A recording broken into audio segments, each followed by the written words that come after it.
पार्थाय प्रतिबोधितां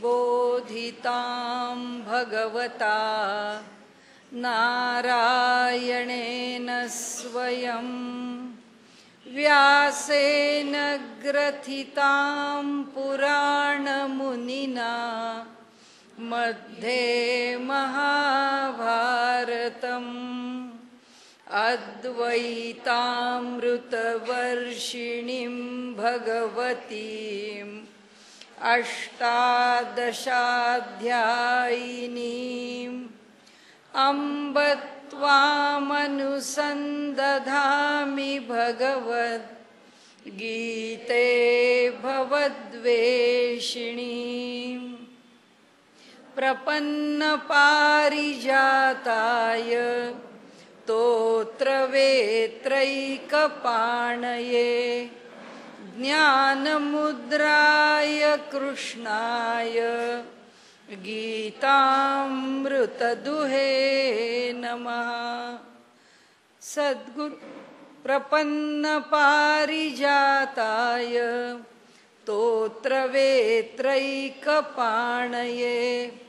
ज्ञानमुद्राय कृष्णाय गीतामृतदुहे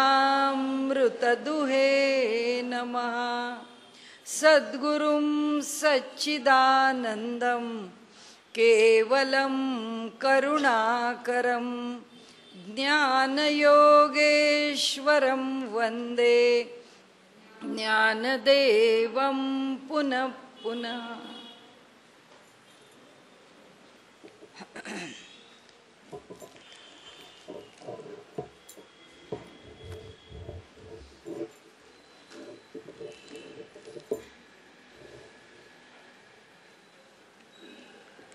आज आपल्याला पहिला अध्याय पुरा झाला आहे, त्याच्या संदर्भात थोडा विचार करायचा आहे, म्हणजे त्याची उजळणी अशा अर्थाने किंवा त्याच्या अनुषंगाने काही, आणि नंतर दुसऱ्या अध्यायाला सुरुवात करायची आहे। त्यामध्ये विषयाची जी काही लोकांनी घेतलेली आक्षेपाची बाजू आहे। पहिला आक्षेप असा आहे की एवढ्या मोठ्या युद्धभूमीवरती भगवंतांनी अर्जुनाला गीता कशी सांगितली असेल, कारण ही गीता सांगायला वेळ मिळाला असेल का, आणि मग ह्या गीतेचं स्वरूप काय, म्हणजे ती काही आपली कल्पनेने लिहिली आहे, ती काही त्या युद्धभूमीवरती भगवंतांनी अर्जुनाला सांगितली आहे असं संभवत नाही, असं काही लोकांनी म्हटलेलं आहे। त्यामध्ये विषय असा आहे की युद्धभूमीवरती गीता सांगायला अडचण काय आहे, हा पहिला विषय। कारण का तर युद्धभूमीवरती अनेक गोष्टींच्या योजना, अनेक गोष्टींचे आडाखे, अनेक गोष्टींचं नियोजन करून त्यावेळी प्रत्यक्षामध्ये काही कार्यवाही चालूच असते। युद्धभूमी याचा अर्थ असं नाही की त्या क्षणी आपण जसा सिनेमाचा 2 मिनिटाचा 3 मिनिटाचा ते युद्धाचा शॉट बघतो, त्यावेळी दोन्ही बाजूनी ते तुंबळ युद्ध चाललंय एवढंच बघायला मिळतं, पण त्याच्यामध्ये दोन्ही बाजूचं एवढं मोठं, इकडे 11 अक्षौहिणी सैन्य आणि इकडे 7 अक्षौहिणी सैन्य, एवढा सैन्याचा सागर पसरलेला असताना त्या ठिकाणी अनेक घटना घडत असतात, एक। आणि दुसरं असं की युद्धाला अजून सुरुवात व्हायची आहे, त्यामुळे ती सुरू करणं युद्ध, आणि मग त्या युद्धाच्या संबंधी अर्जुनाच्या मनामध्ये काही विचार येणं, किंवा त्या त्या पातळीवर युद्ध त्या त्या गटामध्ये चालू असणं शक्य आहे। कारण ज्ञानेश्वर माऊलींनी जे वर्णन केलेलं आहे त्या वर्णनात कसं आहे की दोन्ही बाजूनी सैन्य उभं राहिलेलं आहे, आणि ते सैन्य आपल्या आपल्या तयारीत आहे, त्यांच्या इकडे त्यांची व्यूहरचना झालेली आहे, अर्जुनाच्या बाजूलाही व्यूहरचना झालेली आहे।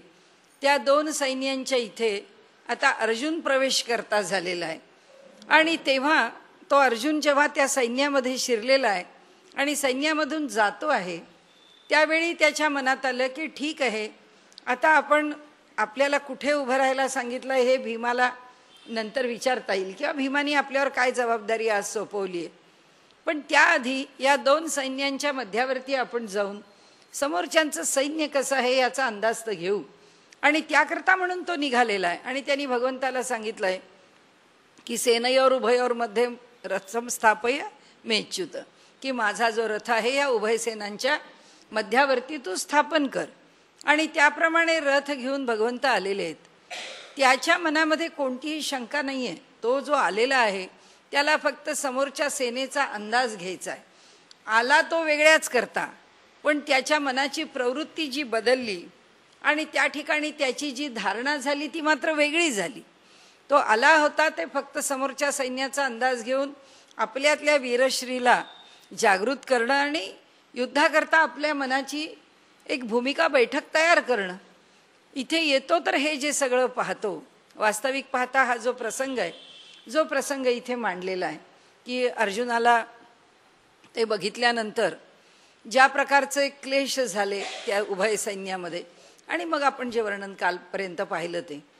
पण त्याच्या आधी ह्या दोन सैन्यांच्या मध्ये जेव्हा काही अंतर आहे आणि दोन्ही सैन्य एकमेकांच्या समोर उभी आहेत, तर युधिष्ठिरही येऊन उभा राहिलेला आहे. सगळेच आलेले आहेत पांडव. तर युधिष्ठिराने तो खाली उतरला आणि उतरल्यानंतर कौरवांच्या सैन्याकडे तो चालत जाऊ लागला. तो जसा त्या सैन्याकडे चालत जातोय तसं कौरवांच्या सेनेतले लोकही आणि पांडवांच्या सैन्यातले लोकही ते सगळेच मोठे आश्चर्यचकित झाले की आपल्या सैन्यातून किंवा आपल्या दलातून, तुकडीतून हा समोर कसा काय यायला लागला, काय कारण आहे याचं समोर येण्याचं. सगळ्यांना असं वाटलं हा बहुतेक एवढ्या सैन्याला घाबरला आणि हा कदाचित त्या ठिकाणी शरण आला, किंवा ठीक आहे आम्हाला युद्ध करायचं नाही आहे, आपण युद्ध इथे थांबवू असं सांगायला आला. नेमकं काय सांगायला आला याचं कुतूहल होतं. अर्जुन सुद्धा गडबडलेला होता की कशा करता युधिष्ठिर तिकडे गेला. तर भगवान श्रीकृष्ण शांत होते, बघत होते. आणि तिथे गेल्यानंतर तो भीष्माचार्यांच्या जवळ जाऊन पोचला आणि भीष्माचार्यांच्या इथे जाऊन त्यांनी द्रोणाचार्य तिथे आहेत, भीष्माचार्य तिथे आहेत हे पाहिलं आणि त्या दोघांना नमस्कार केला. आणि भगवान श्रीकृष्णाला अत्यंत संतोष झाला. त्यांनी नमस्कार केल्यानंतर दोघांनीही त्याला विजयी भव असा आशीर्वाद दिला.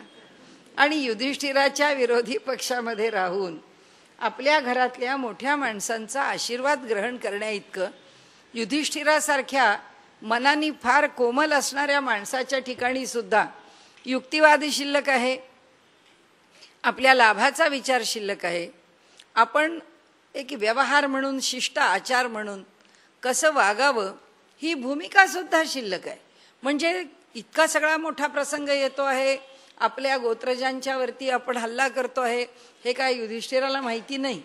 तोही धर्मराज आहे. धर्माची प्रत्येक बाजू तो जाणून आहे आणि त्याच्या पापपुण्याचा, विधी निषेधाचा भाग त्याला माहिती आहे. असं असून सुद्धा तो आपल्या ठिकाणी या युद्धाला उद्युक्त झालेला आहे. तो तयार आहे आणि त्या युद्धाकरता तिथपर्यंत जाऊन पोचून त्यांचे आशीर्वाद घेऊन मग आता युद्धाला आपण उभे राहू. आणि ह्याचं कारण काय, आज ज्या पद्धतीने युद्धाचा विचार केला जातो किंवा आज ज्या पद्धतीने, ज्या नियमांनी युद्धाला सामोरं जे जातात किंवा साधारणत जशा प्रकाराने युद्ध केलं जातं तसं युद्ध त्या काळामध्ये केलं जात नसे. आता कसे, परवाची बातमी होती, आता या 4 दिवसात मी ऐकली नाही, पण अगदी मी ऐकलेली शेवटची बातमी की पाकिस्तानी लोकांनी भारताच्या सीमेवरती जो सीज फायर असताना सुद्धा जो हल्ला केला, ते रात्रभर हल्ले होत होते. हे रात्रभर हल्ले करणं ही आपल्याकडे युद्धाला मान्य स्थिती नव्हती किंवा युद्धाकरता मान्य वेळ नव्हती. तर आपल्याकडे सूर्योदयाबरोबर युद्धाकरता सगळ्यांनी जमायचं. जशी आपली क्रिकेटची मॅच होते तसं क्रिकेटच्या मॅचची वेळ ठरलेली आहे, त्याप्रमाणे युद्धाची वेळ ठरलेली असे. त्या ठरलेल्या वेळी दोन्ही बाजूचे लोक युद्धाकरता जमत असत आणि जमल्यानंतर युद्धाला सुरुवात होत असे. आणि जेव्हा सूर्य मावळतो त्यावेळी युद्ध थांबत असे. थांबल्यानंतर त्या रणभूमीवरती जे लोक जखमी होऊन पडलेले आहेत दोन्ही बाजूचे, पण आपापल्या बाजूच्या लोकांना, वीरांना ते घेऊन जात असत.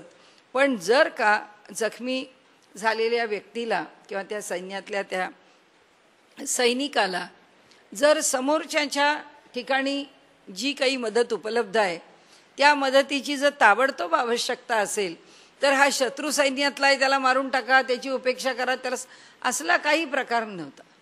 त्या ठिकाणी ते समोर येणार, त्याची सगळी जखम बांधणे, त्याची शुश्रूषा करणे, त्याच्याकरता जी जी काही म्हणून वैद्यकीय सेवा उपलब्ध करून देणं आहे ती आपल्या बाजूनी करून देऊन त्या सगळ्या जखमींची व्यवस्था लावून सगळे आपापल्या घरी जात असत आणि दुसऱ्या दिवशी पुन्हा युद्ध करता येत असत. आणि त्यामुळे युद्ध म्हणजे काहीतरी भयानक गनिमी काव्यानी करण्याची गोष्ट आहे अशी धारणा आपल्याकडे नव्हती. आणि त्या धारणेने युद्ध कशा करता किंवा जर समोरचा युद्धाला तयार पण नाही झाला तर राजे सामान्यतः जास्तीत जास्त लोकांना त्रास न होता आणि सैन्य जे आहे त्याची कमीत कमी हानी करून माणसं आपला पराक्रम प्रकट करत असत. की समोरच्या माणसाला जर वाटलं मी त्याच्या तुल्यबळ पराक्रमी आहे तरच तो फक्त लढाईला किंवा युद्धाला समोरासमोर ठाकत असे की बघूया आपण दोघे एकमेकांच्या समोर उभे राहू आणि आता याच्यामध्ये कोण जिंकेल ते बघू आणि ज्याला कोणाला अधिकार प्राप्त होईल किंवा तो भूभाग प्राप्त होईल. त्यामध्ये सुद्धा नागरी जीवन जसं सामान्यतः चाललेलं आहे तसंच चालत असे. युद्धभूमीवरती युद्ध होत असे. युद्ध होताना लक्षात आलं की आपला पराजय अटळ आहे तर तो ते युद्ध थांबवत असे. आणखीन आपल्या सैन्यांचा नाश किंवा त्यांची हत्या होऊ देत नसे आणि मी तुझं मांडलिकत्व पत्करतो अशा प्रकारे आपल्याकडची कमतरता कबूल करून ते युद्ध थांबत असे. तर त्या पद्धतीने हे जे युद्ध आहे या युद्धाचे नियम वेगळे आहेत. आज ज्या पद्धतीने आम्ही युद्धाचा विचार करतो आजच्या पद्धतीमध्ये सुद्धा एका ठिकाणी युद्ध चालू असताना सुद्धा युद्धभूमीवरती आज प्रत्यक्ष वार्ताहर उपस्थित असतात. आज त्यांच्याकडनं त्यांना काय जे व्हिडिओ शूटिंग करायचं आहे ते केलं जातं. वेगवेगळ्या वार्ता आणल्या जातात. जशी जशी ती त्यांची वाहनं पुढे जातात त्याच्याबरोबर त्यांच्या वाहनातून वार्ताहर पुढे जातात आपला जीव धोक्यात घालून अगदी त्या स्थानावरती नेमकं काय चाललंय याच्या बातम्या काढून आणतात. आणि हे सगळे करणारे लोक त्या भूमीवरती युद्धापासून अलग आहेत, युद्धाशी संबंधित नाहीत, पण तरीसुद्धा तिथे सुरक्षित आहेत. तसंच ज्यांना आजच्या युद्धाची काही विशिष्ट युद्ध लढण्याची जी योजना करायची ती माणसं आपल्या स्थानावरती ती योजना करतात. आता भगवंतानी अर्जुनाला जो उपदेश केलेला आहे तो जो आम्ही या अनुष्टुभ छंदामध्ये पाहतो या गीतेच्या, तर तसा काही त्यांनी गेय उपदेश केलेला नाही आहे. म्हणजे एखादा वैदिक मंत्र म्हणायला बसावा तसे भगवंत काही मंत्र म्हणायला बसलेले नाहीत किंवा श्लोक सांगायला बसलेले नाही आहेत. त्या ठिकाणी त्यांची चर्चा आहे, ते बोललेत. त्यामुळे आपल्या पहिल्या अध्यायामध्ये सुद्धा शेवट करताना संजय जे म्हणतो धृतराष्ट्राला सांगतो की या ठिकाणी अर्जुनाला जे काही सांगितलं आहे भगवंतानी ते तर सगळं मी तुम्हाला सांगितलंच आहे, पण याच्याही पेक्षा भगवंतानी त्याची समजूत काढण्याकरता परोपरीने पुष्कळ युक्तिवाद केलेत आणि अनेक युक्तिवादांनी अर्जुनाला समजावण्याचा प्रयत्न केला आहे. पण अर्जुनाला समजतच नाही आहे, अर्जुनाला ते उलगडतच नाही आहे.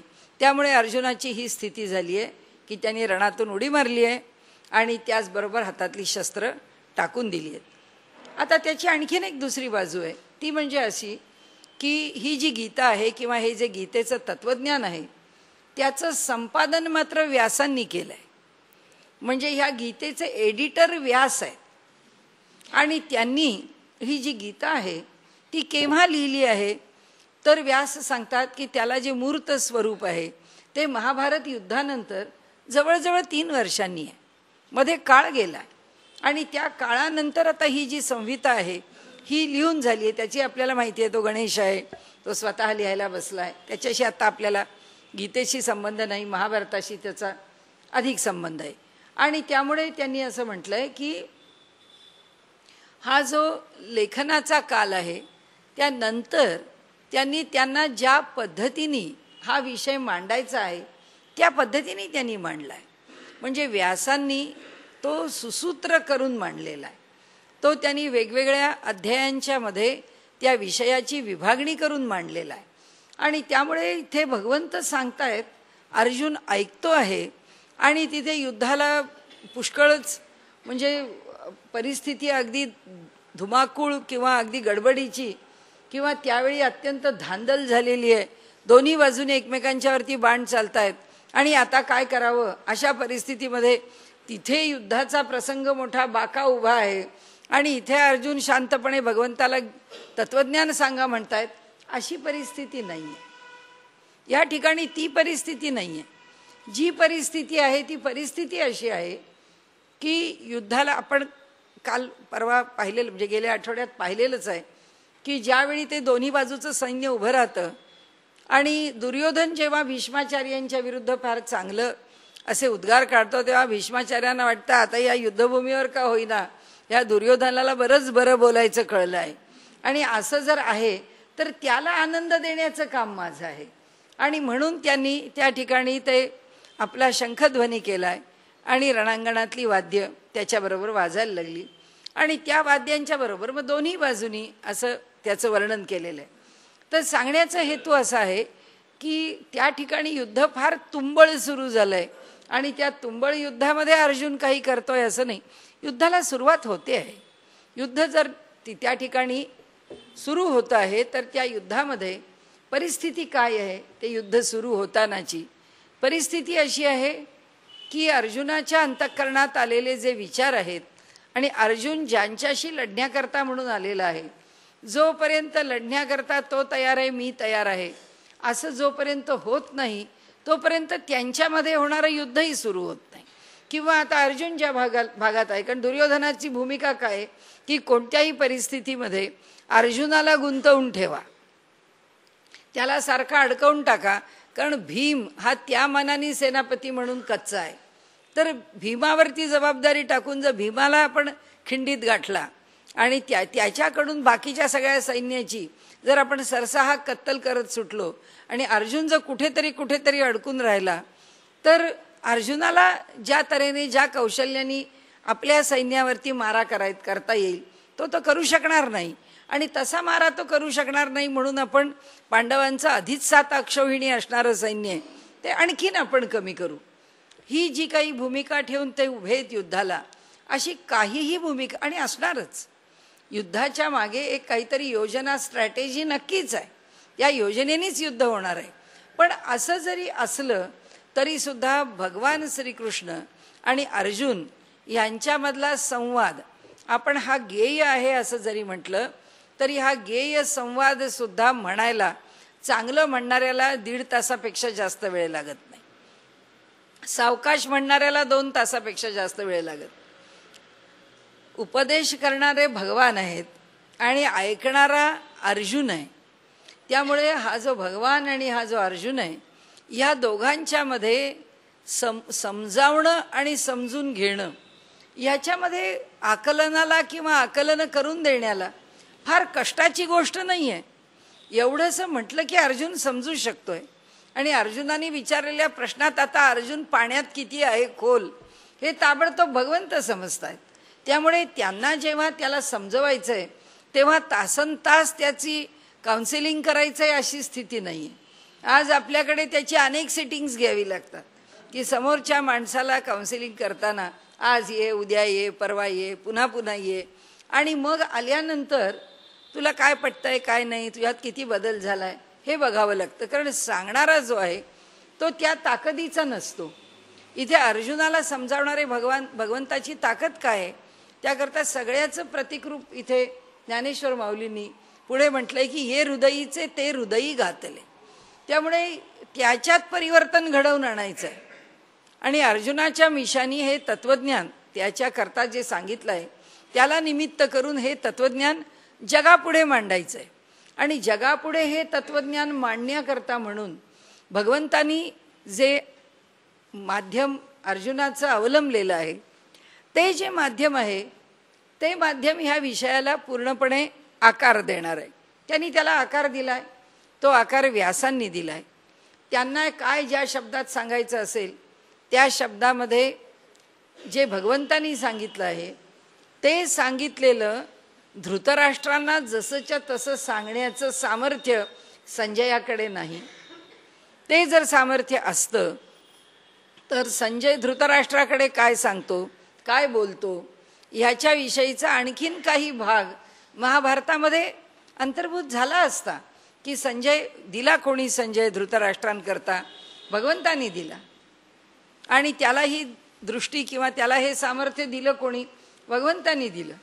आणि कितीही धृतराष्ट्र दुष्ट असला तरी आज ज्या आपल्या धारणा आहेत किंवा आज ज्या आपण कल्पना करून घेतल्या आहेत तशा त्या काळच्या धारणा नव्हत्या. तो दुष्ट आहे हे माहिती आहे, पण त्याची अपेक्षा काय आहे, युद्धामध्ये त्याला काय पाहिजे, त्याला त्या युद्धभूमीवर जे चाललंय ते प्रतिक्षणी कळलं पाहिजे. तर भगवंत म्हणाले ठीक आहे, तुझी इच्छा आहे ना धृतराष्ट्रा, तसं होईल. आणि म्हणून त्यांनी त्यांच्याकरता या संजयाची सोय केली आहे आणि या संजयाला सामर्थ्य दिलं आहे की ज्या ठिकाणी किंवा तो जिथे आहे त्या स्थानावरून धृतराष्ट्रांच्या जवळ बसलेलं असताना सुद्धा त्याला तिथलं बघायला मिळतं आहे. आज आपण आपली कल्पना केली कुणी की बाबा याला आज जसं दूरदर्शन आहे तसं दूरदर्शन त्याला उपलब्ध करून दिलेलं आहे. पण अशा त्यावेळच्या विद्या होत्या, जशा गंधर्व विद्या आहेत. अर्जुनाच्या करता कालचा जो विषय आपला येऊन गेला तो की त्यामध्ये सुद्धा त्या गंधर्वांचा जेव्हा पराजय करण्याकरता अर्जुन उभा राहिला आणि गंधर्वांनी जेव्हा ओळखलं की नक्कीच आपला पराजय होतो आहे तर तो अर्जुनावरती खूप प्रसन्न झाला. तो म्हणाला किती शूर आहेस तू आणि तुझ्यासारखा वीर मी अजून पाहिलेला नाही आणि त्यामुळे तुला मी माझ्याकडून एक विद्या देतो. ती विद्या अशी की तुला अत्यंत सूक्ष्म अशा गोष्टींचं पण दर्शन घेता येईल की ज्या सामान्य डोळ्याला दिसत नाहीत त्या सगळ्या गोष्टी या वातावरणामध्ये ज्या आहेत ती विद्या मी तुला देतो की ज्या विद्येमुळे तुला त्या वस्तू पाहता येतील. सांगण्याचा आपल्याला हेतू असा आहे की असं काही सामर्थ्य, अशा काही विद्या त्या काळी ज्या होत्या त्या विद्यांचा उपयोग करून भगवंतांनी संजयाला सांगायला सांगितलंय. आता असा कुठेही उल्लेख केलेला नाही आहे की संजयानी जे सांगितलं आहे ते संजय काय सांगतो आहे हे लिहून घ्यायला कोणीतरी बसलं आहे आणि जे धृतराष्ट्राला कळतं आहे ती टिपणं त्यांनी मग व्यासांना दिली आहेत. व्यासांना काही आवश्यकता नाही.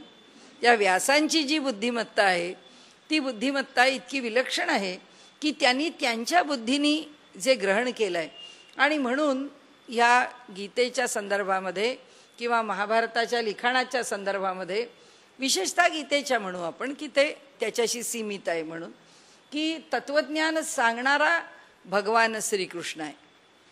अर्जुन तत्वज्ञान ऐकतो आहे तर त्या अर्जुनाला सुद्धा कृष्ण म्हटलेलं आहे आणि त्यांनी असं म्हटलंय की हा सुद्धा कृष्णच आहे. जे कृष्णा आणि ही नरनारायण जोडी आहे. आमच्याकडची धारणा अशी आहे की जेव्हा भगवंतांनी अवतार घेतला किंवा भगवंत जेव्हा अवतार घेतो तेव्हा यदा यदा ही धर्मस्य ग्लानिर्भवती अभ्युत्थानम अधर्मस्य परित्राणाय साधूनाम विनाशाय च दुष्कृताम आणि धर्मसंस्थापनार्थाय, ही 4-5 कारणं आहेत त्याची. या कारणाकरता भगवंत अवतार घेतो. तो अवतार घेताना कधी भगवंत एकटा येत नाही. तो अवतार घेताना आपल्याकडची धारणा अशी की त्या बद्रीनारायणाच्या ठिकाणी, आपण ज्याला आता बद्रीनारायण म्हणतो, ते जे स्थान आहे त्या स्थानावरती भगवंत म्हणजे नारायण हा तिथे पद्मासन घालून बसलेला आहे आणि पद्मासन घालून बसलेला नारायण ह्या ब्रह्मांडाचं कल्याण व्हावं याकरता आणि विशेष रूपाने या भारतभूमीचं कल्याण व्हावं याकरता तो तप करतो आहे. तो परमात्मा परमेश्वर ज्या सगुण रूपामध्ये तिथे तप करतो आहे त्याच्याबरोबरच हे नर आणि नारायण ही जोडी तिथे. आपण जसं नारायणाला गेल्यानंतर नारद पाहतो, त्या ठिकाणी उद्धव आहे, त्या ठिकाणी कुबेर आहेत, या सगळ्यांच्या बरोबर ते नरनारायण आहेत. ते नरनारायण पण तिथे तप करतायत आणि जेव्हा केव्हा या पृथ्वीतलावरती अवतार घेण्याची वेळ येते त्यावेळी ते नरनारायण दोघेही अवतार घेतात. तर भगवंतांनी अवतार घेतला किंवा भगवंत जेव्हा ठरवतात की आता पृथ्वीतलावर जाणं आपल्याला आवश्यक आहे तेव्हा ते आपल्याबरोबर ते नारायण आहेत आणि आपल्याबरोबर ते नराला म्हणजे अर्जुनाला घेऊन येतात. म्हणून अर्जुन हा जो नर आहे याच्या ठिकाणी त्याचं स्वरूप काय आहे, या नरनारायण जोडीमध्ये ते अभिन्न आहेत, एकमेकांपेक्षा वेगळे नाहीत. त्यामुळे हा जर कृष्ण आहे तर तोही कृष्णच आहे आणि लिहिणारा सुद्धा कृष्ण द्वैपायन व्यास आहे. त्यामुळे हे तिघेही कृष्णच आहेत, कृष्णापेक्षा काही वेगळं नाही आहे. आणि त्यामुळे एक कृष्ण या संकल्पनेमध्येच हे सगळं लिखाण घडलंय अशी एक आपल्याकडे धारणा आहे की व्यासांच्या विशाल बुद्धीमधून हे सगळं महाभारतासारखं एक एवढी मोठी 1 लक्ष संहितेचं असं काव्य निर्माण झालंय. आता विषय कुठे आहे आपला की या सगळ्यामध्ये आपला मूळचा मुद्दा एकच आहे की तिथे भगवंत अर्जुनाला त्या युद्धभूमीवरती उपदेश करू शकतो का. आपण जर आजची युद्धपद्धती पाहिली तरीसुद्धा युद्ध चालू होताना किंवा युद्ध चालू असताना युद्धाच्या भूमीवरती सुद्धा कोणत्या तरी स्थानावरती कितीतरी योजना करते एकत्र येऊन तासनतास सल्ला मसलत त्यांची खलबत होतातच होत. त्यामुळे भगवंतानी अर्जुनाला त्या भूमीवरती म्हणजे युद्धभूमीवरती ज्ञान सांगितलं का तर सांगायला अडचण आहे असं दिसत नाही. भगवंत त्या ठिकाणी त्याला उपदेश करू शकतात एक गोष्ट. आणि भगवंतानी जर त्याला युद्धभूमीवर उपदेश केला नसता आणि भगवंताला जर अर्जुनाला घरीच उपदेश करून तयार करून युद्धभूमीवर आणावं लागलं असतं तर हे लिहायला तरी व्यासांना काय अडचण होती. कारण व्यास स्वतःच्या बाबतीमध्ये सुद्धा संबंध महाभारत व्यासांनी जे लिहिलेलं आहे ते इतक्या त्रयस्थपणाने लिहिलं आहे. आपला स्वतःचा उल्लेख असो किंवा सगळा जो इतिहास असो तो लिहिताना त्याच्यामध्ये व्यास कुठे डोकावत नाही. ही आपली पद्धती आहे. ह्या देशामध्ये लिहिणारा जो त्याचा लेखकू आहे तो लेखकू कधीच डोकावत नाही. आपण जर पाहिलं तर अगदी अलीकडच्या काळामध्ये याच पद्धतीने आलेलं आणि संबंध जगभरामध्ये प्रसिद्ध झालेलं रामकृष्ण वचनामृत आहे की जे त्या जे एमनी लिहिलेलं आहे तो एम आपल्याला कुठेही त्याच्यामध्ये येत नाही. आपण वचनामृत कसं लिहिलं असेल, कसं लिहून ठेवलं असेल, त्या सगळ्याचं त्यांनी संकलन कसं केलं असेल आणि त्या संकलनातून इतके चांगले ग्रंथ कसे उत्पन्न झाले असतील सांगण्याचा याच्यामागचा हेतू एवढाच आहे आपला की हे सगळं सांगताना एक कुठली तरी अशी नाट्यमय परिस्थिती निर्माण करून त्या ग्रंथाला अधिक रंजक करणे हा त्याच्या मागचा उद्देश संभवत नाही. जे जसं आहे ते तसं इतिहास म्हणून लिहिलेलं आहे आणि त्यामुळे ते तसंच स्वीकारलं जावं अशी त्याच्या मागची एक सामान्य धारणा आहे. आपल्याकडे पुराण ह्या कथा इकडून तिकडून गोळा केलेल्या आहेत. त्याच्यामध्ये काही इतिहास आहे आणि काही कपोलकल्पित आहेत असं मुळात स्वीकारलेलं आहे. ज्या ठिकाणी आम्ही कपोलकल्पित कथा टाकलेल्या नाही आहेत आणि आम्ही जी मुळामध्ये सत्य आहेत अशीच आख्यानं किंवा कथा घेतल्या आहेत असं म्हणताना आम्हाला काही अडचण नाही आहे. आणि म्हणून इथे भगवंतानी अर्जुनाला गीता ही त्या युद्धभूमीवर सांगितली. याच्यावर जो आक्षेप घेतला जातो त्या आक्षेपाला फारसा काही अर्थ आहे किंवा त्याच्यामध्ये रचलेली किंवा लढवलेली जी तर्कटं आहेत ती काही फार उभी राहणारी आहेत असं आपल्याला वाटत नाही. दुसरं एक गीतेच्या संबंधीचं तर्कट आहे की जे ही गीता 18 अध्यायांची कुणा एका व्यक्तीने लिहिलेलीच नाही आहे. तर ते 6 अध्याय वेगवेगळे आहेत. 6 6 12 6 18 हे कुणीतरी 3 वेगवेगळ्या व्यक्तींनी लिहिलेले आहेत. तसंच ज्ञानेश्वरीबद्दल आहे की ज्ञानेश्वरीसुद्धा ही ज्ञानेश्वरांच्या सारख्या 16 वर्षाच्या मुलांनी लिहिली आहे आणि ती पुरी केली आहे असं त्यांना वाटत नाही. कारण त्यांचा काळ किती असेल लिखाणाचा, वर्ष सव्वा वर्ष. 9000 तर ओव्या लिहायच्या आहेत. तिथे काय रोज आठवायचं आहे त्या ओव्या लिहून काढायच्या आहेत. ते पुन्हा पुन्हा तपासायचं आहे. त्याच्यानंतर पुन्हा ते प्रूफ करेक्शन झालं की पुन्हा फायनल लिहायचं आहे.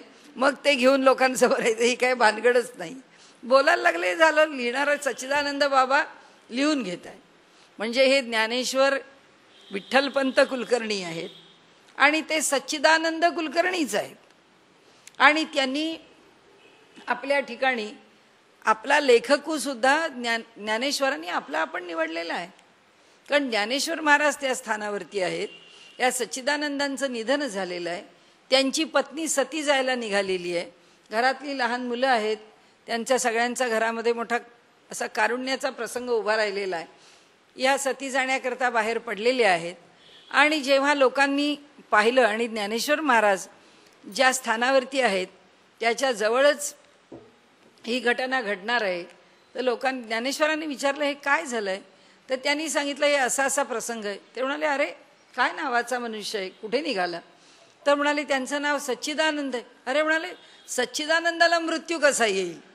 म्हणाले त्यांना मृत्यू येणं शक्य नाही, मी बघतो म्हणाले त्यांना. आणि ज्ञानदेवांनी त्यांना पुन्हा जीवन दिलंय. सच्चिदानंद म्हणाले कशा करता हे सगळं केलं, तर आपण का त्रास घेतलात? ते म्हणाले मी नाही त्रास घेतला, तुमच्या हातून काही कार्य व्हायचं आहे, ते कार्य होण्याच्या आधी तुम्ही कसे निघून जाऊ शकता? आणि त्यामुळे ज्ञानेश्वरीचे जे लेखकू आहेत ते सच्चिदानंद बाबा आहेत की ज्यांनी ते लेखन केलेलं आहे. हे सगळं जे काही आहे ना, जे ज्ञानेश्वरीशी निगडीत, गीतेशी निगडीत, या सगळ्याला मापदंड आम्ही आमचे लावू नयेत. होतं कसं, मनुष्य आपल्या बुद्धीचे मापदंड लावतो की हे मला कळू शकत नाही, मग त्यांना 16व्या वर्षी कसं कळलं असेल? अरे मला 17व्या वर्षी कळत नाही, त्याला काय करणार? कारण नाही कळत आम्हाला. आता आमचा सचिन तेंडुलकर खेळू शकतो, 16व्या वर्षी खेळला, मग त्याची ताकद, त्याचं वैशिष्ट्य, त्याचं सामर्थ्य, त्याचं वेगळेपण आम्ही मान्य करतो ना. की आज आमच्याकडे अल्लार खानचा मुलगा झाकीर हुसेन, जन्माबरोबर त्याच्या कानात वडिलांनी धा आणि धीन ऐकवलाय, आणि मुलगा वर्षाचा होण्याच्या आतच घरातल्या पत्र्याच्या डब्यांवरती, भांड्यांवरती ताल वाजवत. कुणी शिकवला त्याला ताल? त्याला त्याच्या जन्मापासून येतोय, मग ह्याला कसा आला? ह्या प्रकाराने व्यवहारतः मोठ्या मोठ्या कलाकारांचं आम्ही कौतुक करतो. या व्यवहारामध्ये आम्हाला काही व्यावहारिक घटना विशेष घडल्या तर आम्ही मान्य करतो. मग आमच्या या परंपरेमध्ये जे तत्वज्ञानाशी, अध्यात्माशी, धर्माशी, सनातन धर्माशी निगडीत आहे, त्याच्याचबद्दल आमच्या मनात शंका काय येतात? कारण ही भूमिका आम्ही निर्माण करून ठेवली आहे. जी निर्माण केली आहे ती पाश्चात्यांनी केली आहे. स्वीकारलं सगळं आहे, पण आमच्या बुद्धीमध्ये भेद निर्माण करून ठेवून ते बाजूला झालेले. आणि दुर्दैवाने त्या बुद्धिभेदावरती आमची विद्वत्ता आम्ही प्रकट केलेली आहे. आणि ती विद्वत्ता आपल्यापुढे मांडायचं तर जे शिकलो, जे ऐकलं आणि स्वतंत्रतेने मांडण्याची किंवा स्वतंत्र प्रज्ञेने विषय जाणण्याची जर आमची ताकद नसेल, तर मनुष्य जे मांडलं आहे त्याच्यावरतीच आपलं कवित्व करतो आणि ते आपल्या नावाने प्रसिद्ध झालं की आपली विद्वत्ता सिद्ध करतो. अगदी पुण्यामधल्या एका इतिहास संशोधकांनी त्यांच्या समोरच जेव्हा इतिहास संशोधनामध्ये नवीन बाळं उपलब्ध झाली आणि त्यावरून अनेक गोष्टींच्यावरती प्रकाश पडला आणि ते सगळं मोठं अभ्यासाला एक आव्हान देणारं असं सापडलेला इतिहासाचा ठेवा होता. त्यांनी सांगितलं ही बाळं उघडून छापायची असतील तर तुम्ही छापा, पण माझ्या मृत्यूनंतर छापा, कारण माझी जी पुस्तकं आहेत त्या पुस्तकांना बाधा येता कामा नये. कारण नाही तर मी जन्मभर जे कार्य केलं आणि मला ज्या कार्यामुळे विद्वान म्हणून मला त्याच्या ठिकाणी जो मान सन्मान मिळाला, तो माझ्याच हयातीमध्ये मी केलेलं कार्य हे पुन्हा फारसं फोल नाही, त्यापेक्षा त्याच्यावरती उजेड टाकणारं नवीन कार्य उभं राहिलं आहे, हे मला झेपणं अवघड आहे. म्हणजे हा खरा संशोधक नाही, हा खरा अभ्यासक नाही, हा फक्त स्वतःच्या करता, स्वतःच्या मोठेपणाकरता कार्य करतो. हीच भूमिका आमच्या तत्वज्ञानाच्या ग्रंथांच्या बद्दल आहे की जो जो मनुष्य संतचरित्रांविषयी, संतांच्या तत्वज्ञानाविषयी, त्या काळाविषयी आणि त्याच्या संबंधांनी रचलेले तर्क पाहिले तर त्यांची कोणतीही भूमिका निकोप आहे असं दिसत नाही. त्यांचं मन नेहमीच पूर्वग्रह दूषित आहे, ते त्यांनी पक्क केलेलं आहे की याच विचारातनं, याच भूमिकेतनं याला खोडून काढायचं आहे. असो, विषय आपला तो नाही, परंतु ज्ञानेश्वर महाराजांनी ज्ञानेश्वरी वयाच्या 16व्या वर्षी लिहिली.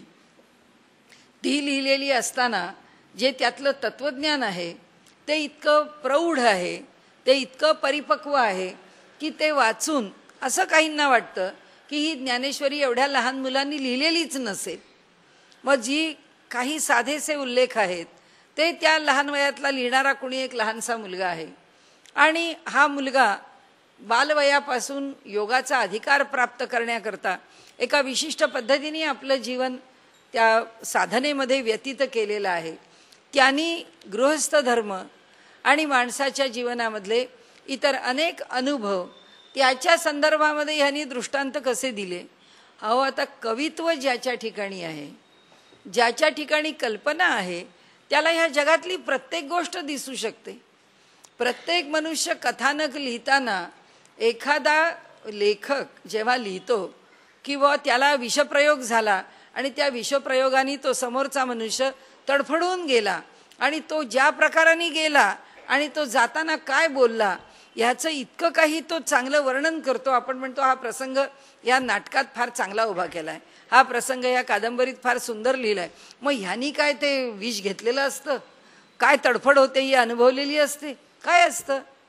या प्रत्येक गोष्टी ज्या लिहिल्या जातात त्याच्या मागे जी बुद्धी आहे त्या बुद्धीच्या ठिकाणचं सामर्थ्य आम्ही साध्या शब्दात व्यक्त केलंय. जे न देखे रवी ते देखे कवी. कवीच्या ठिकाणी त्याच्या जी दृष्टी आहे ती दृष्टीच भिन्न आहे. आणि त्यामुळे आता म्हणजे याच्यावरती ह्या टीकेवरती काही उत्तर द्यावं असं सुद्धा वाटत नाही. म्हणजे मनुष्य त्या तर्काच्या पुढे हतबल होतो की काय तर्क आहेत. ज्ञानेश्वरीच्या मागे हे तर्क उभे राहावेत. ज्ञानेश्वरीतला जो चांगला भाग आहे तो समजून घ्यावा, त्याच्या विपरीत तर्क का उभे राहावेत. हा एक दुसरा विषय आहे. आपण काल अनेक विषयांच्यावरती त्या मर्यादेमध्ये जेवढं स्पष्टीकरण करायचं आहे ते स्पष्टीकरण आपण केलेलं आहे. परंतु सर्व टीकाकारांच्या मध्ये, अलीकडच्या टीकाकारांमध्ये विनोबांनी अप्रतिम गीतेवरचं परीक्षण केलेलं आहे. त्यांचे गीतेवरचे असणारे ग्रंथ अप्रतिम आहेत. आणि त्यामुळे विनोबांनी जे म्हटलं आहे की ही जी गीता आहे ह्या गीतेच्या संदर्भामध्ये, गीता म्हणजे आता पुढे ज्ञानेश्वरी किंवा तत्वज्ञान, त्यांनी स्वतः त्याच्यावर जे भाष्य लिहिलेलं आहे ते ज्ञानदेवांना जसं वाटलं तसं भाष्य पुन्हा लिहिलं गेलं. का लिहिलं त्याचं कारणही आपल्याला माहिती आहे की हे सगळं तत्वज्ञान सांगून झालं, युद्ध संपलं आणि युद्धात त्या रथ बाजूला झाला, अर्जुन आणि भगवंत बाजूला झाले. आणि ते जेव्हा स्वस्थ होऊन बोलू लागले तेव्हा अर्जुन म्हणाला, भगवंता काय ती परिस्थिती, काय त्या ठिकाणी माझ्या मनाची अवस्था, अशा स्थितीमध्ये तुम्ही हे मला तत्वज्ञान सांगितलं. आता हे जे तत्वज्ञान आहे हे जर मला तुम्ही आज सांगाल तर मला ते समजून घेता येईल आणि त्या तत्वज्ञानाचा मला आनंद घेता येईल. तेव्हा भगवंतांनी सांगितलं, अर्जुना त्यावेळचा जो मी आहे किंवा होतो तो मी आत्ता नाही आहे. म्हणाले त्यावेळी मी जेव्हा तुला तत्वज्ञान सांगण्याकरता उद्युक्त झालो त्यावेळी मी योगारूढ होतो, मी योगयुक्त होतो. मी त्या माझ्या योगयुक्त होतो याचा अर्थ काय की मी माझ्या परब्रह्म ह्या रूपाशी एकरूप होतो. तिथून मी तुला ते उपनिषद आहे ती जे गीता आहे ती गीता त्या उपनिषदांचाच भाग आहे, त्या उपनिषदांचं स्वरूप आहे. आणि ते सांगत असताना मी कुणी हा जन्माला आलेला किंवा जन्म घेतलेला असा सामान्य कृष्ण नव्हतो. मी मला ज्या सामान्य स्थितीला आणलेलं आहे त्या स्थितीपासून मी वर उचललेला होतो आणि मी माझ्या योगारूढ अवस्थेमध्ये ती गीता तुला सांगितली आहे. तेव्हा अर्जुन म्हणतो ही फार त्रोटक आहे किंवा ह्याचं काही स्पष्टीकरण मला मिळत नाही. आणि त्यामुळे आमच्या महाराष्ट्रावरती उपकार आहेत की भगवान श्रीकृष्णांनी पुन्हा अवतार घेऊन ज्ञानेश्वर महाराजांच्या रूपाने त्याच्यावरती टीका करावी. आणि ती जी टीका आहे ती भावार्थ दीपिका आहे, त्याचा अर्थ आणि भाव दोन्हीही उलगडून दाखवणारी आहे. आणि त्यामुळे ती टीका लिहिण्याकरता ज्ञानेश्वर महाराजांच्या सारख्यांचा जन्म झाला. आता हे सगळं लोक म्हणतील हे ठीक आहे हो, हे तुम्ही सांगाल आणि श्रोते सहनशील आहेत म्हणून ऐकून घेतील, पण आमची काही याच्यावर श्रद्धा नाही आहे. गीताकारांनी आधीच सांगितलं आहे की ह्या गीतेमध्ये असलेलं जे ज्ञान आहे ते ज्ञान कुणाला द्यावं आणि कुणाला देऊ नये. इदम ते ना तपस्काय ना भक्ताय कदाचन. जो अतपस्वी आणि अभक्त आहे त्याला हे दान देऊ नये, हे ज्ञान त्याच्यापर्यंत पोचून देऊ नये. तर ह्या ज्ञानाचं दान कुणाला व्हावं, ज्याला काही तप आहे किंवा ज्याला काही त्याच्या मागे एक चांगली आच भूमिका आणि त्या दिशेने वाटचाल आहे आणि तसंच ज्याच्या अंतःकरणामध्ये श्रद्धा आहे. म्हणजे या ग्रंथामध्ये जर प्रवेश करायचा असेल तर या पहिल्या अध्यायाच्या निमित्ताने हा जो विषाद योग आहे हा आमचा सगळ्यांचाच आहे. सगळ्यांचं प्रतिनिधित्व अर्जुन करतोय आणि त्यामुळे ह्या विषाद योगाच्या ठिकाणी आम्ही स्वतः आहोत ह्या संकल्पनेने जर प्रवेश करायला निघालो तर या ग्रंथाकडे कसं यावं? एक श्रद्धा. पहिली श्रद्धा जोपर्यंत अंतःकरणात निर्माण होत नाही तोपर्यंत कोणत्याही ग्रंथांतरीचं ज्ञान आम्हाला होऊ शकत नाही. आणि म्हणून श्रद्धावान लभते ज्ञानम असं भगवंतांनी सुद्धा गीतेमध्ये म्हणून ठेवलं की श्रद्धा काय आहे. श्रद्धा म्हटलं काय म्हणतो ही अंधश्रद्धा आहे. कारण काय हे काय कशावरही आम्ही का म्हणून नका ठेवू ना. विश्वास तुम्ही ठेवूच नका. तुम्ही तुमच्या बुद्धीच्या तर्कानीच त्या विषयाचा विचार करून तुम्ही श्रद्धा ठेवा. याच्याबद्दल कुणीही तत्ववेत्ता कुणीही तत्वज्ञानी याविषयी साशंक नाही आहे. अडचण कुणाच्या बाजूनी आहे? ह्याच्याच बाजूनी आहे. ज्याला श्रद्धा ठेवायला सांगतो हा म्हणतो आम्ही का म्हणून श्रद्धा ठेव. नको ठेवू. अभ्यास कर. तो विषय समजून घे. त्या विषयात नेमकं काय मांडलं आहे त्याचं मर्म उलगडून घे. एवढा याला वेळ नाही. आणि त्यामुळे काय असतं की एखाद्या मुसलमान माणसाने कुराणावरती जर त्याला काही टीका करायची असेल तर त्याला 100 वेळाने 1000 वेळाने लाख वेळाने कोटी वेळा विचार करावा लागेल. आणि तरीसुद्धा त्यांनी जर टीका केली तर कोणी ऐकून घेणार नाही. त्याला जी द्यायची आहे शिक्षा, ज्या पद्धतीची टीका आहे त्या पद्धतीची शिक्षा केली जाईल. का? कारण आमची श्रद्धा आहे.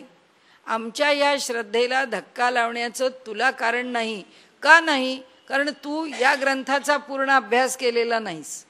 या ग्रंथाचा अभ्यास न करता जर तू त्याच्यावर काही बोलशील तर आम्ही मान्य करणार नाही. पण आमच्याकडे परिस्थिती अशी आहे की आमचे लोक परदेशामध्ये राजदूत म्हणून जातात, ॲम्बॅसेडर म्हणून जातात. परदेशातल्या लोकांना आमच्या तत्त्वज्ञानाचं आकर्षण आहे.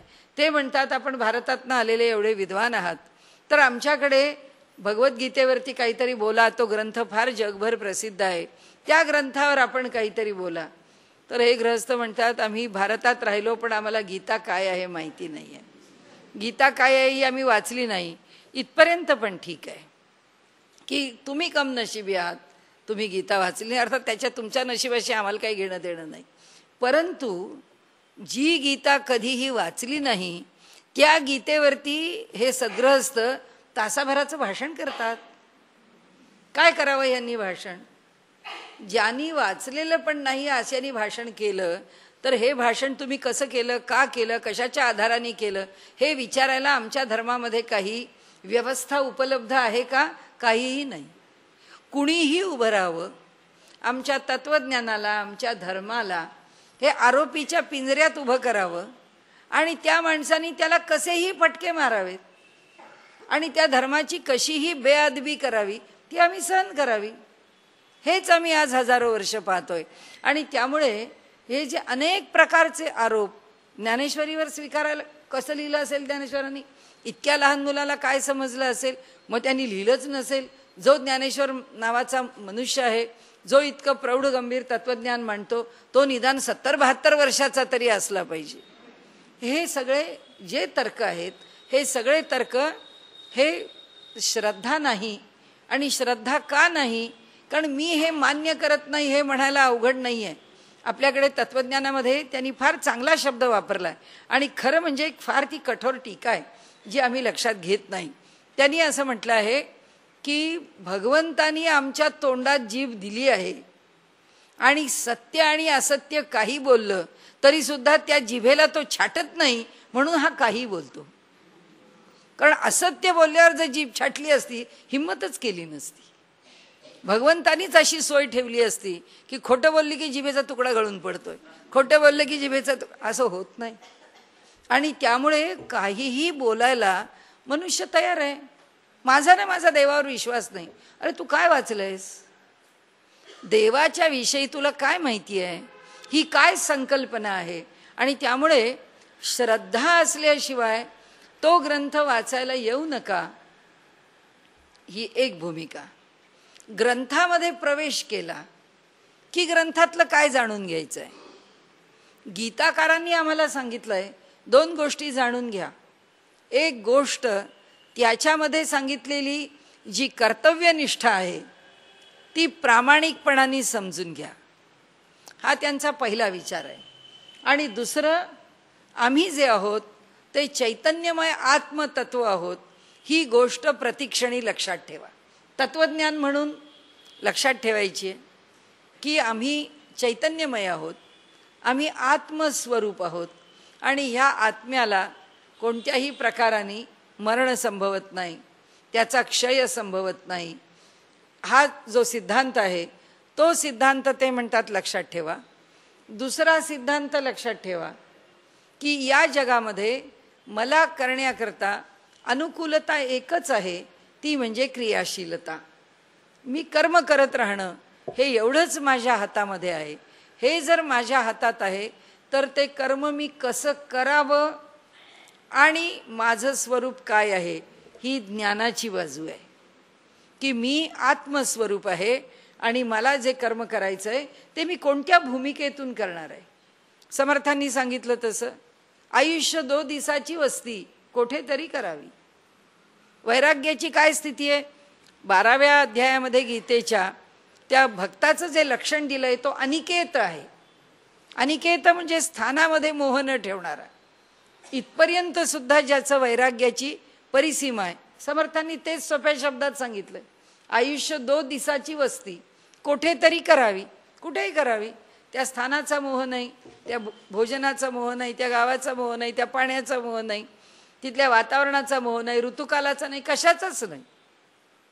म्हणून आपल्याकडे म्हटलंय की जो बैरागी आहे किंवा ज्यांनी वैराग्य पत्करलेलं आहे तो जो संन्यास घेऊन आहे तो कसा पाहिजे, तर म्हणाले बहता पानी और रमता जोगी, यही अच्छा दिखता है. म्हणजे पाण्याने वाहत राहिलं पाहिजे, धरणं बांधून त्या नद्यांना डबकी करून टाकता कामा नये.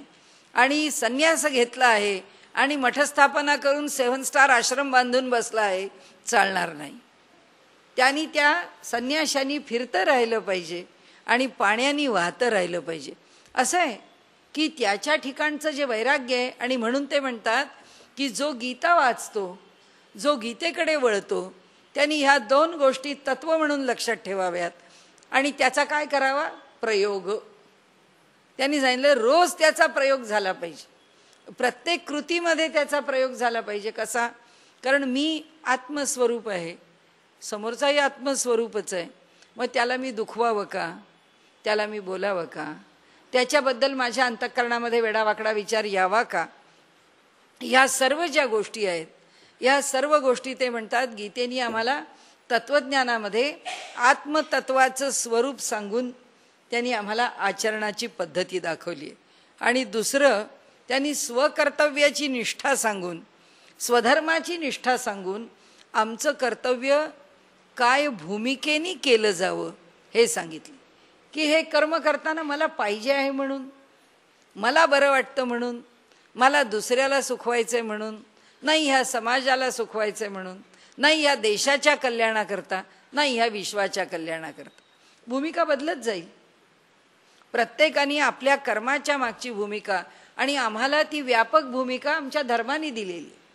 आणि म्हणून आम्ही आमच्या घरामध्ये सत्यनारायण जरी केला, सत्यनारायणाला आपले गुरुजी आणि आपल्या घरातली 4 माणसं जरी असली तरी सुद्धा आपली शेवटची प्रार्थना आहे सर्वेत्र सुखिनः सन्तु सर्वे सन्तु निरामया सर्वे भद्राणि पश्यन्तु मा कश्चित दुःखम आपनुयात.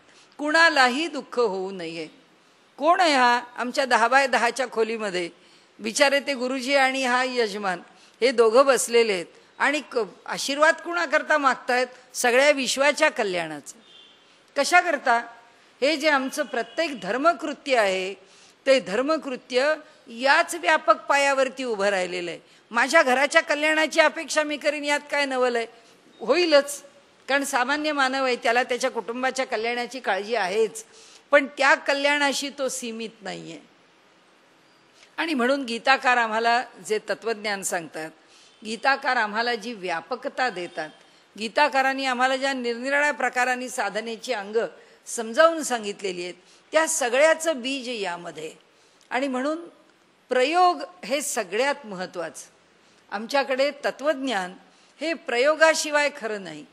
परदेशामध्ये नुसते प्रयोग सांगणारे लोक आपल्याला भेटणार नाहीत.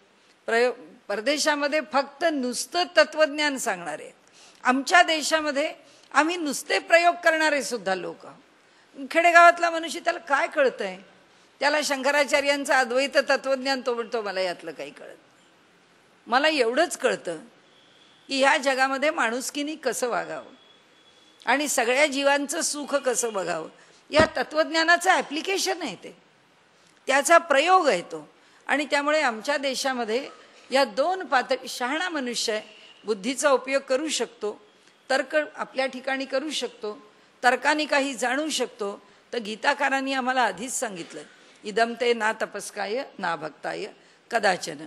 तर ही जी गीतेसंबंधीची भूमिका आहे त्याच्याकरता एक आपण उदाहरण बघून आपला आजचा विषय थोडासा मुळाशी आणून संपवूया. तो असा की गीता प्रयोगशील कशी आहे.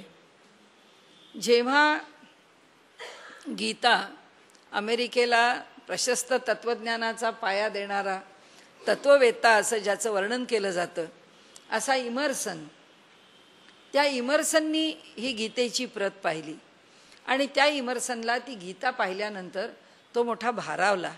थोडाला काय तत्वज्ञान आहे, काय तत्वज्ञानाची व्यापकता आहे, कोणता तरी म्हणजे परमेश्वराच्या रूपामध्ये त्याचा अवतार किंवा देवता किंवा त्याचं काही विशिष्ट स्वरूप नाही, कोणता हा एक विशिष्ट मंत्र आहे, त्याच मंत्राने उपासना केली तर सर्व प्राप्त होईल नाही, हा एकच साधना मार्ग आहे, त्या साधना मार्गाने गेलात तरच तुमचं कल्याण आहे नाही.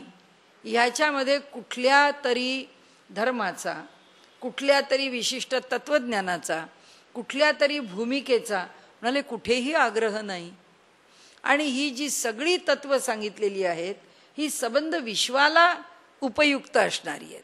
ही वैश्विक पातळीवरती कुणीही याचा अभ्यास करावा अशी आहेत. तर म्हणाला हे मोठं विलक्षण आहे.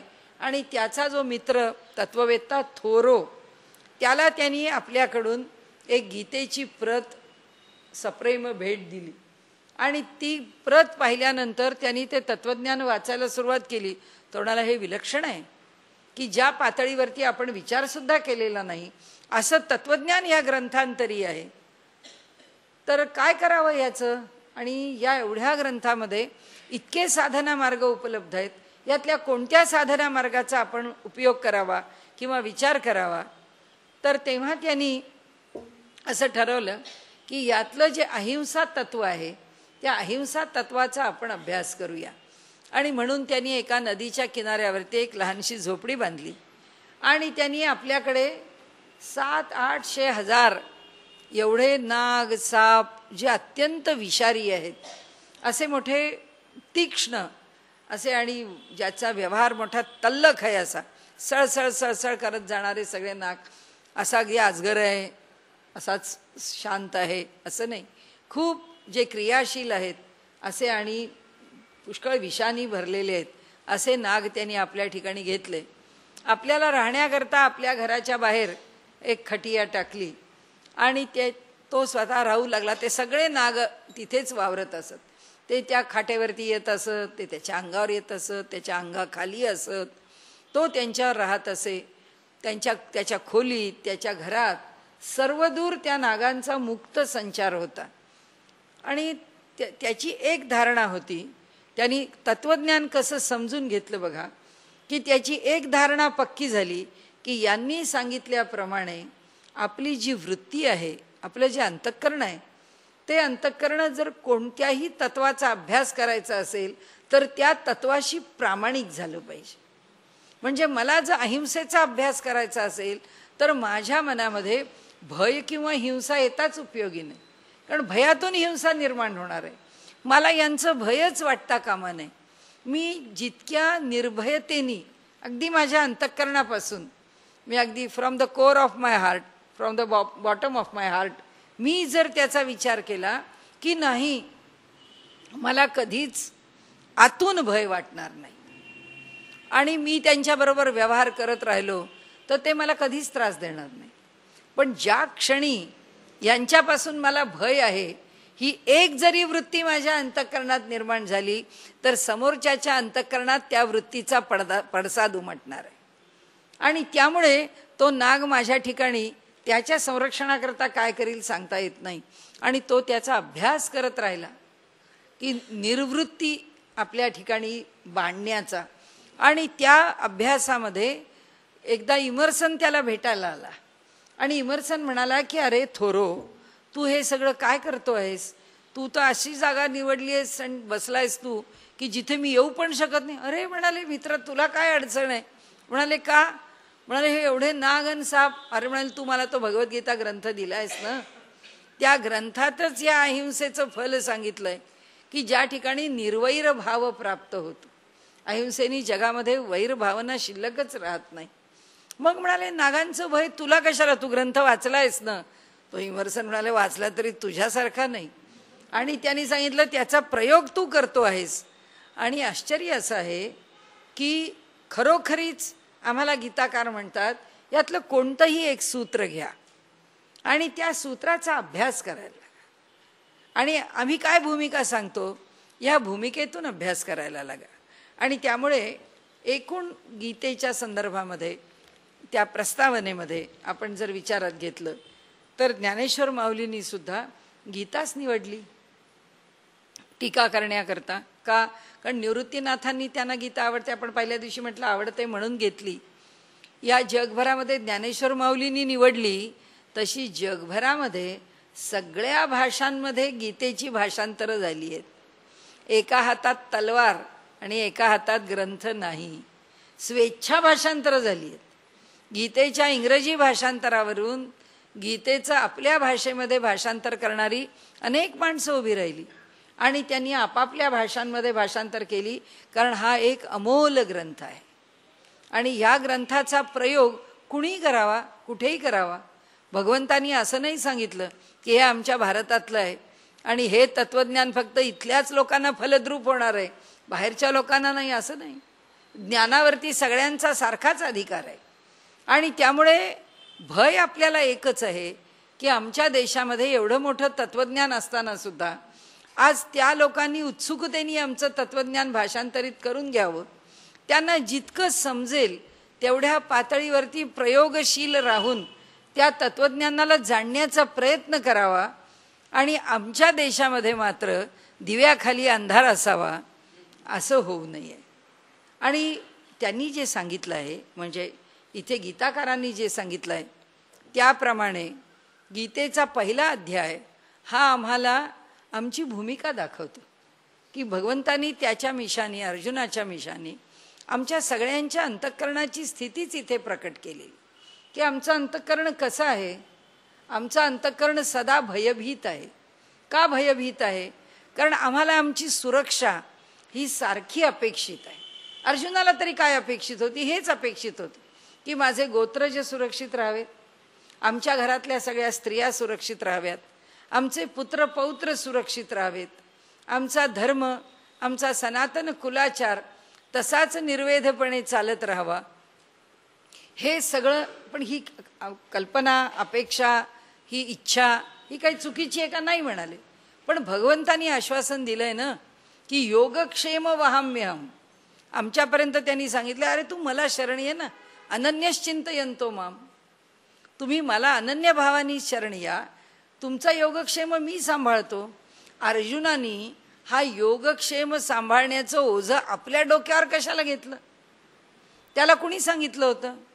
जिथे त्याला ही भाषा सुचते.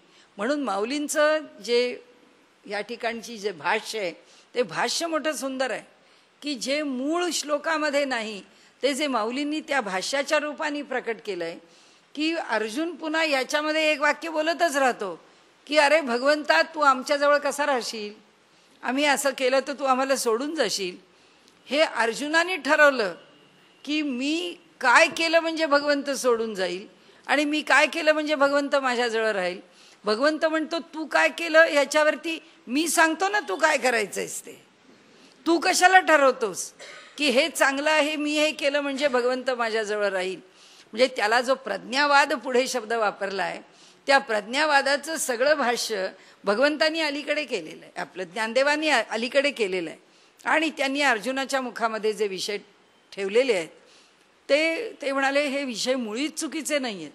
आणि म्हणून दुसऱ्या अध्यायात सुद्धा 50-60 होईपर्यंत सुद्धा माऊलींनी तितकाच त्याचा विस्तार केला आहे. जितका पहिल्यांदा केलेला आहे. कारण का तर ते म्हणतात हा जे जे बोलतो हे चूक आहे का? हा बोलतो ते चूक नाही आहे, पण हा जे बोलतो आहे आणि भगवंताला म्हणतोय अरे तुझं अंतःकरण वज्रासारखं कठोर करू नकोस, मी जे सांगतो आहे ह्याच्यामधून तुला एकदाही कारुण्याचा गहिवर येत नाही का? तुझ्या ठिकाणी अंतःकरणामध्ये कुठेच पाझर फुटत नाही का? असं कसं होतं?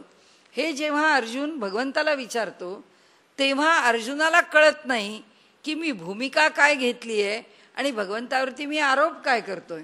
भगवंत म्हणतो ह्या सगळ्या गोष्टीत तुला पडण्याचं कारणच नाही आहे. हा सगळा विषय जो आहे हा विषय माझा आहे, हा विषय तुझा नाही आहे. तुझा विषय काय आहे? तुला जे कर्तव्य कर्म दिलेलं आहे ते कर्तव्य कर्म तू योग्य प्रकाराने करणं हा तुझा विषय आहे. तू युद्धाला द्वेषाने उभा राहिलास आणि जर म्हणालास भगवंता काय योग आहे बघ माझ्या जीवनामध्ये, ज्या भीष्माचार्यांच्या सारखा पुरुष संबंध महाभारतामध्ये बघायला आपल्याला मिळत नाही, त्या काळामधला सर्वश्रेष्ठ पुरुष असं ज्यांचं वर्णन करावं लागेल, अशा थोर पुरुषाला मला बाणांनी आघात करावे लागावेत, माझं दुर्दैव आहे. ज्या गुरूंनी मला शिकवलं, माझ्यावर एवढं प्रेम केलं, त्या गुरूंच्या ठिकाणी मी त्यांच्या वधाची इच्छा करावी आणि मी या रणांगणामध्ये उभं राहावं, हा माझा दैव दुर्विलास आहे. पण भगवंता काय करू, माझं कर्तव्य कठोर आहे, त्याकरता मला हे केलं पाहिजे जे भीष्माचार्यांनी केलं आहे. ते जर अर्जुन म्हणाला असता तर भगवंतानी त्याला नक्की सांगितलं तुला काय करायचंय. ज्यांचा मृत्यू होणार आहे त्यांच्याही कल्याणाची जबाबदारी माझ्यावरती, जे जिवंत राहणार आहेत त्यांच्याही कल्याणाची जबाबदारी माझ्यावर आहे. ते कोणत्याही भूमिकेमधून तुझ्याशी लढायला उभे राहू देत.